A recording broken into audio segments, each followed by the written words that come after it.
So now lawmakers in Congress just announced that they will need to pass the new social spending bills before the end of this month. Now, when the crisis did take hold back in March 2020, Congress immediately passed the CARES Act, and now they should do the same with the fourth stimulus check. Because even though the country's reopening, more stimulus payments are definitely needed. There are Americans demanding that fourth stimulus checks be sent out.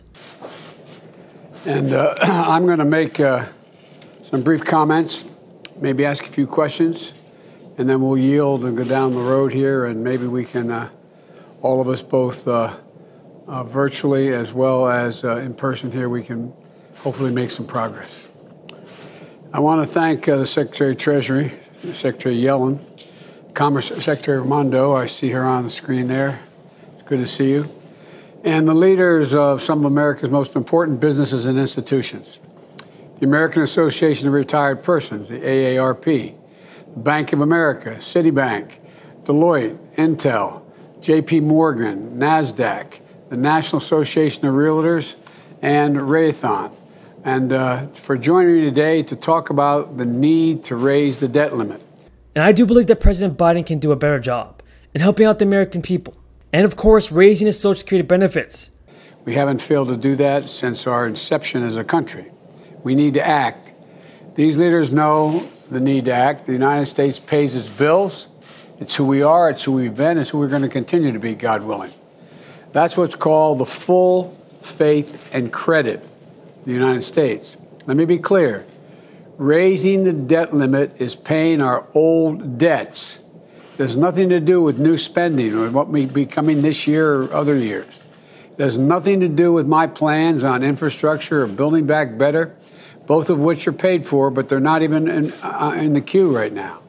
It's about paying for what we owe and preventing a catastrophic event occurring in our economy. I'm glad these leaders are here to talk about the real-world impact this is going to have on people and on our position in the world. Today's discussion won't be partisan. It shouldn't be. Raising the debt limit is usually bipartisan. Let me speak for myself here. I want to be clear so the American people understand what's going on. There's a Senate vote today to raise the debt limit. Traditionally, it needs only 50 votes. So at one stage, there were more than 29 million people claiming unemployment benefits. The tens of millions of people who lost their jobs benefited from these new programs. And there was unemployment assistance, which provided unemployment benefits to individuals who are self-employed and seeking part-time employment. So, even though unemployment benefits are being paid out, stimulus checks are also needed. Everybody, you have to know this. September did see more than 1 million new applications for unemployment benefits. And that's a large number, but well below previous months. All Democrat votes, they weren't going to help. Said, okay, we'll provide 50 votes. The definition in the Democrats, we have the votes. The Democrats are willing to step up and stop this economic catastrophe if Senate Republicans will just get out of the way. But our Senate Republican friends are planning to block the vote to raise the debt limit by using the procedural power called the filibuster. To say that in plain English, it means you have to have 60 votes when there's a filibuster. 60 votes, a supermajority, instead of 50 to get anything done. It's not right, and it's dangerous. The reason we have to raise the debt limit is in part because of the policies of the previous administration, which incurred nearly $8 trillion in bills in 4 years, some of which Democrats voted for. More than a quarter of all the debt now outstanding. We had to raise the debt limit 3 times when Donald Trump was president. And the Republicans moved to raise it each time, and each time the Democrats supported the effort to raise the debt.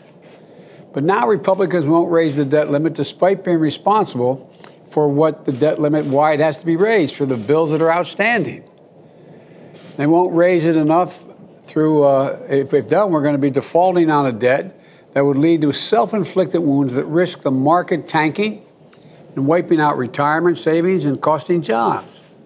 Defaulting on the debt, which Secretary Yellen said could happen at any day after October the 18th, when we run out of money, means that Social Security benefits will stop.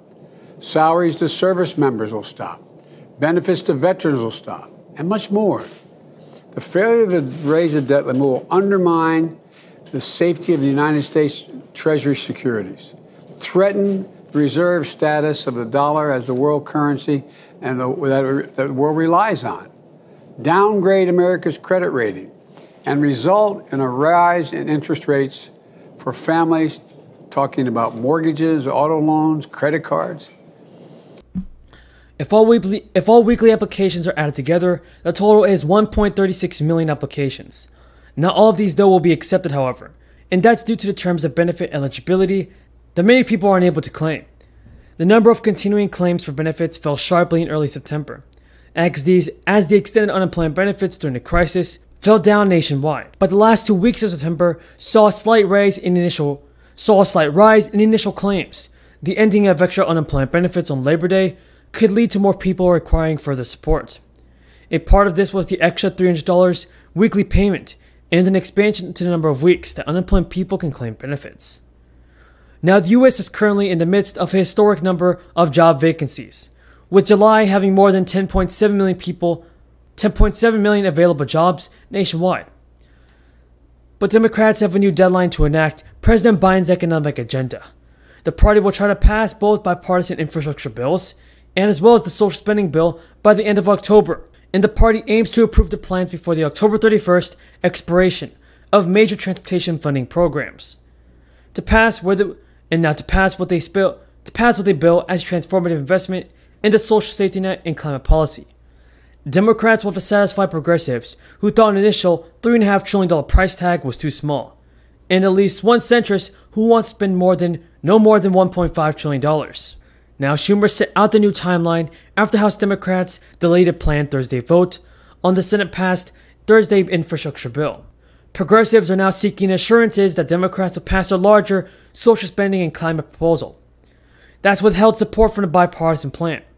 Schumer, Nancy Pelosi, and even President Biden, everybody, all have appeared to acknowledge the fact that neither bill will pass without the other. They have also stressed that both wings of the party will have to yield ground to find a sweet spot between the $1.5 trillion and $3.5 trillion stimulus checks, actually bills. $3.5 trillion bills. Talks in the coming days will shape whether millions of Americans receive a dramatic boost in benefits in the coming years. The negotiations will also determine how big of a role the federal government will take in curbing the threat of climate change. Democrats' proposal could expand paid leave and make childcare more affordable, and also extend a more generous child tax credit. Democratic members of the Senate have reached the limits of their patience with Senator McConnell that he would change the standards for the debt ceiling approval in the United States at this moment in history is just unexplainable. It is clearly political. Can you assure Americans that the nation will not default in 12 days? If I could assure them that enough Republicans would join us, as they usually do, for this, what has become routine